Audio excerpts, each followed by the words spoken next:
सन्यासी के सिवा किसी को भी माथे पर सूखा तिलक नहीं लगाना चाहिए। तिलक में 2 बूंद पानी जरूर डालो माथे पर धरने से पहले। आज्ञा चक्र पर सिवाय सन्यासी और मुर्दे के सूखा तिलक किसी को नहीं धरना चाहिए। तथापि मांग में स्त्रियों को कभी गीला सिंदूर नहीं लगाना चाहिए। आजकल तो लिपस्टिक जैसी आ गई है, थोड़ी सी ओठ पर लगाई, थोड़ी सी बारन के नीचे लगाई, है गो काम। सिंदूर जब ब्रह्म रंध्र तक जाता है तो एक नारी के ब्रह्म में सौभाग्य का संचार करता है। नारी को इस बात के लिए सूचना देता है कि तेरी ऊर्जा जो मूलाधार पर बसी हुई है, तेरी ऊर्जा ब्रह्म रंध्र को छू देगी तो तू पतिव्रता नारी धरती पर विधाता को भी उतार देगी। तू अपने आप को साधारण ना समझ, काश कोई बता देता। इसलिए फिर कहती हूं, जो आपको पता हो अपनी औलाद को बताकर जाना। जो आपसे सीखना चाहते हो उनको बताकर जाना, क्योंकि भारत में गुरुकुल नष्ट हो चुके हैं। हम जैसे लोगों की कथा सुनने के लिए युवा पीढ़ी आती नहीं है।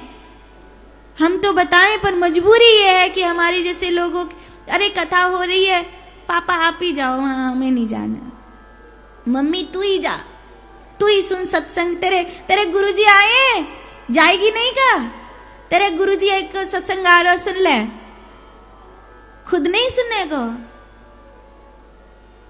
1 मिनट नहीं सुनने की वो बेटी जिसको वो सुनना चाहिए। लेकिन हमारी तो नहीं सुनेंगे, आपकी तो सुनेंगे। तो आप जो हमसे सुन रहे हो अपनी औलादों को जरूर बताना, क्योंकि आज नहीं कल वही संस्कृति के संवाहक बनेंगे, आज नहीं कल वही सनातन धर्म के अगुआ बनेंगे, आज नहीं कल उन्हीं के हाथों में वो डोर जाएगी जिससे वो पूरे विश्व में भारत को विश्व गुरु के परचम पर लहराने के लिए आगे बढ़ेंगे। कहीं वो डोर कच्ची ना पड़ जाए, ध्यान रखना। मैंने गंगा मैया से संकल्प किया है कि अगर उसने कृपा करी तो वृंदावन में एक प्रयास किया जाएगा, या तो हरिद्वार गंगा मैया के किनारे या वृंदावन में एक ऐसा विद्यालय खोला जाए जिस विद्यालय में दूर दूर के बच्चे आए और स्कूली शिक्षा तो वो जहां ले रहे हैं वहीं लें।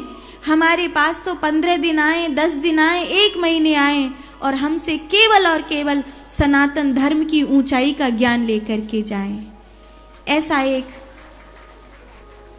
एक बड़ा सा हब बनाने का भाव है कि एक केंद्र ऐसा बनाया जाए जिस केंद्र से सनातन धर्म की ऊंचाई का विस्तार हो सके। उन घरों के बच्चों के लिए जिन घरों के बच्चे कॉन्वेंट शिक्षा के तले दब गए हैं और उनको पता नहीं कि उनकी ऊंचाई कितनी है, वो कितने महान हैं, उनको क्या क्या पता होना चाहिए, कुछ चीजें क्यों हैं, किस लिए हैं।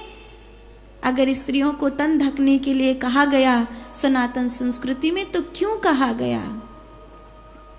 तुम्हें काला कौआ नहीं बनाया, तुम्हें टेंट सा नहीं पहना दिया गया, पर कम से कम मर्यादित कपड़े तो पहनो।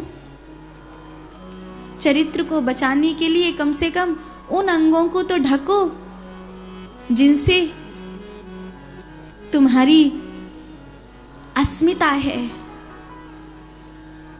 अपने आप को समझो, पूछो, जो सवाल मन में आता हो वो पूछो। पूछनता कभी मूर्ख नहीं कहाता। हालांकि गूगल गुरु के पास बहुत सारा ज्ञान है, फिर भी जो गूगल गुरु न बता पाए वो धरती पे रहने वाले सदगुरु बता देंगे।